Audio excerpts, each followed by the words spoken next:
The sun stood high over the desert, merciless and unrelenting. Beneath its burning gaze lay a boy, barely conscious, his lips cracked, his body weak with thirst. A few steps away, his mother sat on the sand, her back turned toward him. She could not watch him die. "I cannot bear to see the boy perish," she whispered through sobs, pressing her face into her hands. There was no bread left. No water remained. The desert stretched endlessly in every direction, silent and uncaring. To the world, the boy had no future, no inheritance, no name worth remembering. But in the heavens above, a voice was already listening. Long before this moment of despair, before the desert nearly claimed his life, the boy had been known by God. His story began not in rejection, but in a cry. His mother, Hagar, once fled alone into the wilderness, pregnant and afraid. Her steps were heavy, her breath shallow. "Why has this fallen on me?" she cried aloud as she collapsed in the sand. She believed she was unseen, unwanted, and forgotten. But then a voice broke the silence. "Hagar, servant of Sarai," the angel said gently, "where have you come from, and where are you going?" She lifted her head in shock. Someone knew her name. The messenger of the Lord spoke again, his voice calm yet full of authority. "You are pregnant," he said, "and you will bear a son. You shall call his name Ishmael, because the Lord has heard your affliction." Hagar trembled. "God heard me," she whispered. No one had ever said such words to her before. The angel continued, revealing a difficult destiny for the child, a life shaped by conflict and survival. Still, in those words was a promise. When the angel departed, Hagar fell to her knees, tears streaming down her face. "You are the God who sees me," she said aloud, her voice shaking with awe. Hagar returned to Abraham's camp a changed woman, though she still bore the weight of her position as a servant. Her heart carried something new, assurance. When the child was born, Abraham held him carefully and spoke the name given from heaven. "Ishmael," he said softly. The boy grew strong under the desert sun, running between tents and livestock, learning the rhythms of nomadic life. Abraham loved him deeply. Often he would place a hand on the boy's shoulder and say, "You are my son." Ishmael smiled easily then, unaware of the tension quietly growing around him. Sarah watched the boy from a distance, her expression unreadable. At times she forced a smile, but inside her heart churned. "Why him?" she whispered late at night as she lay awake. "Why did the servant bear a son while my womb remained closed?" Ishmael sensed none of this. He laughed freely, chased animals, and called Abraham father without hesitation. Hagar noticed the glances, the silences, the unspoken resentment. One evening she murmured to her son, "Stay close to me." Ishmael nodded, not knowing that the fragile piece of the camp was already beginning to crack. Years passed, and Ishmael grew tall and strong. His feet were bare more often than not, hardened by sand and stone. He learned to read the wind and follow tracks across dry ground. Abraham often watched him with quiet pride. "He is becoming a man," Abraham said one evening. Hagar smiled faintly, but Sarah's silence grew heavier with each passing season. She did not speak harshly to the boy, yet her eyes followed him everywhere, measuring, weighing, remembering. What had once been patience was slowly turning into unrest. Then one day, strangers arrived at Abraham's camp. 3 men stood beneath the trees of Mamre, their presence calm yet unsettling. Abraham hurried to welcome them. "Please rest here," he said, bowing low. Sarah listened from within the tent as one of the men spoke. "I will surely return to you," he said, "and your wife Sarah shall have a son." Sarah let out a quiet laugh, sharp and unbelieving. "After all these years," she whispered. The voice answered gently but firmly, "Is anything too hard for the Lord?" Time passed, and something began to change within Sarah. Her strength returned. Her body stirred with life she thought long gone. When the child was born, joy filled the camp like fresh rain on dry land.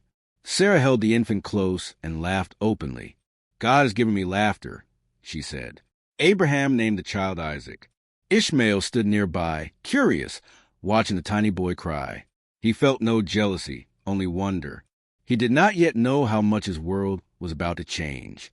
As Isaac grew, the camp celebrating with songs and feasts. On the day Isaac was weaned, a great gathering was held.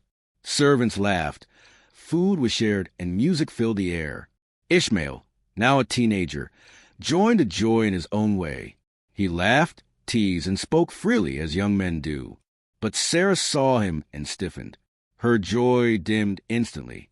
"That boy," she muttered under her breath. To her, his presence felt like a threat that could no longer be ignored. Sarah approached Abraham with urgency in her voice. "Cast out this slave woman and her son," she said firmly. "He will not share the inheritance with my son Isaac." Abraham's heart sank. "He is my son," he replied quietly. He walked away in distress, his thoughts torn. That night, he prayed in silence beneath the stars. Then God spoke. "Do not be troubled," the Lord said. "Listen to Sarah. Through Isaac your offspring will be named, but I will also make a nation of Ishmael." At dawn, Abraham acted. He gave Hagar bread and a skin of water and placed them on her shoulder. He looked at Ishmael but could not find the words to speak. Ishmael searched his father's face, confused. "Where are we going?" the boy asked softly. Abraham did not answer. Hagar took her son's hand, and together they walked away from the tents. The camp faded behind them, swallowed by the vast wilderness ahead. The desert was unforgiving. The sun burned without mercy, and the sand stretched endlessly. Hagar rationed the water carefully. "Just a little more," she said each time Ishmael reached for the skin. The boy nodded, trying to be strong. His steps slowed, his breath grew shallow. When the water ran out, panic set in. Hagar shook the skin, hoping for a drop that was not there. Silence followed, heavy and final. Ishmael stumbled, his strength gone. Hagar supported him until she could no longer bear his weight. She laid him beneath a small bush, offering the only shade she could find. "Rest here," she whispered. Then she walked away, her heart breaking with every step. She sat down at a distance and wept. "Let me not see the boy die," she cried. Her tears fell into the sand, unseen by anyone on earth. Ishmael lay quietly, his body weak, his thoughts fading. He did not cry loudly. He simply breathed and endured.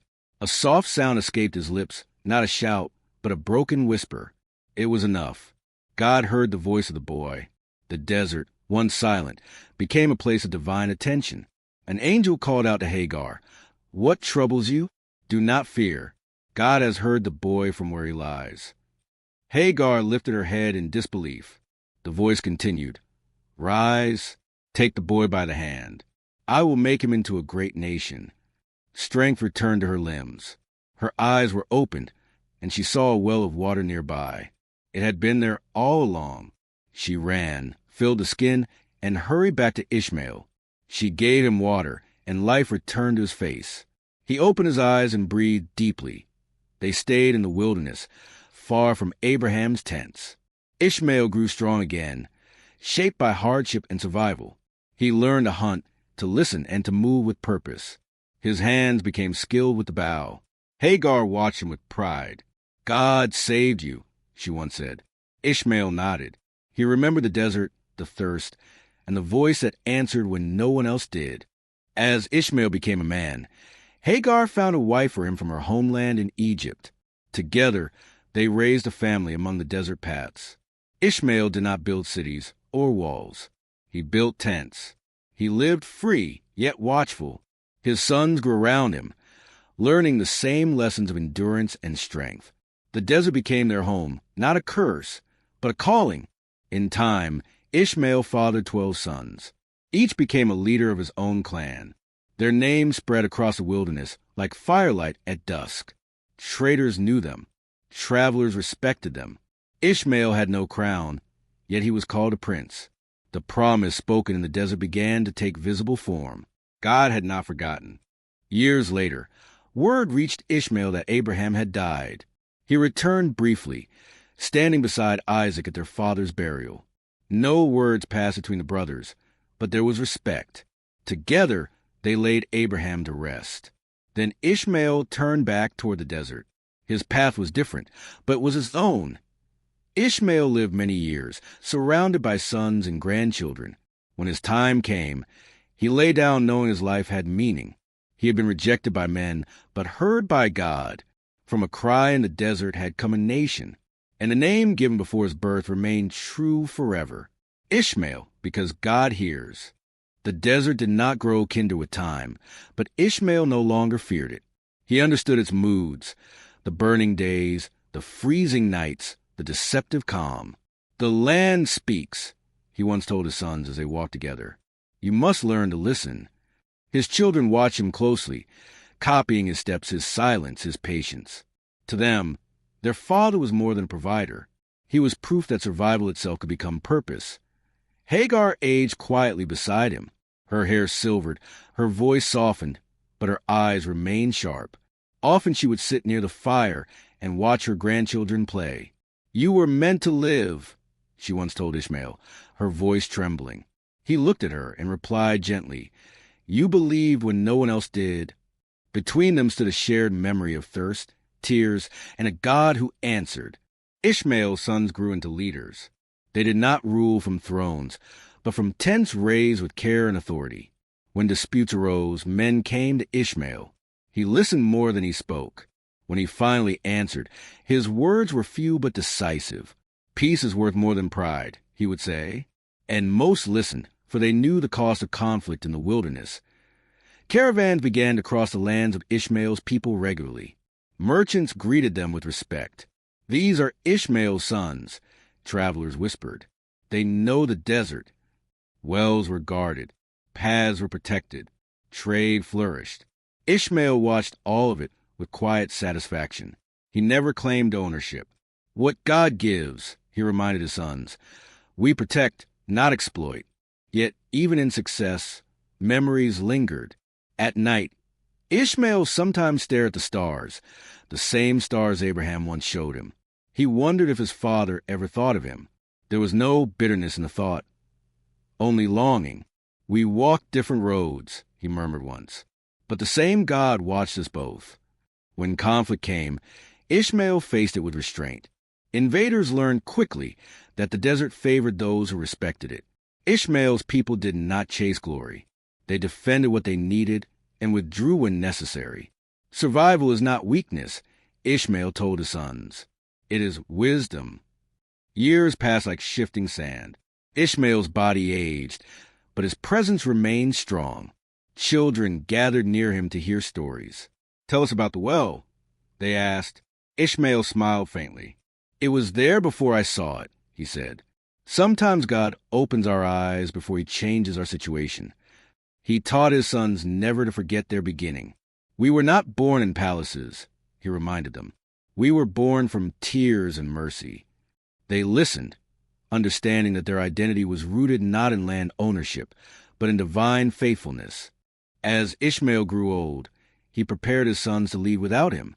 He called them together and spoke plainly. "Do not fight each other," he warned. "Division is more dangerous than hunger." Each son nodded, knowing the weight of his words. Ishmael had lived long enough to see what unity could build. Hagar died before him quietly, surrounded by family. Ishmael mourned deeply. He sat alone afterward, staring at the sand. "You carried me when I could not walk," he whispered. "You believed when hope was gone." Her life, like his, had been marked by suffering and by divine care. Not long after, Ishmael felt his strength fading. He no longer walked far, nor drew his bow. His sons gathered often at his tent. "Father, rest," they urged. Ishmael smiled. "I have rested all my life," he replied. "God gave me peace when he gave me purpose." One evening, as the sun dipped low, Ishmael spoke again. "I was not chosen by men," he said slowly, "but I was chosen to be heard by God." His sons listened in silence. They understood this was not pride. It was testimony. Ishmael lay down knowing his work was complete. He had not inherited fields or cities, but he had raised a people. His life had become a bridge between rejection and redemption, and when he died, he was gathered to his people, honored and remembered. After his death, his sons continued to spread across the desert. Their names became markers on trade routes and borders. Other nations spoke of them, not as wanderers, but as a people with identity and strength. Ishmael's legacy lived on in every tent raised under the open sky. Generations later, prophets would speak their names. Kings would acknowledge their presence. The boy once abandoned beneath a bush had become a father of nations. God's promise had unfolded slowly, quietly, faithfully. Those who told Ishmael's story often ended it the same way. He was rejected, they would say, but never forgotten. Mothers repeated it to their children. Travelers whispered it under the stars. His name became more than history. It became assurance. For Ishmael's life spoke to the forgotten, to those cast aside, to those who felt unseen. His story declared that divine attention does not depend on human approval. God hears cries the world ignores. The desert still holds echoes of his journey. Wells still mark places of survival. Paths still trace ancient footsteps. And every grain of sand seems to remember the boy whose whisper reached heaven. Ishmael's life was not a detour in God's plan. It was a parallel promise, fulfilled in a different way. Where Isaac inherited land, Ishmael inherited endurance. Where one built altars, the other built people.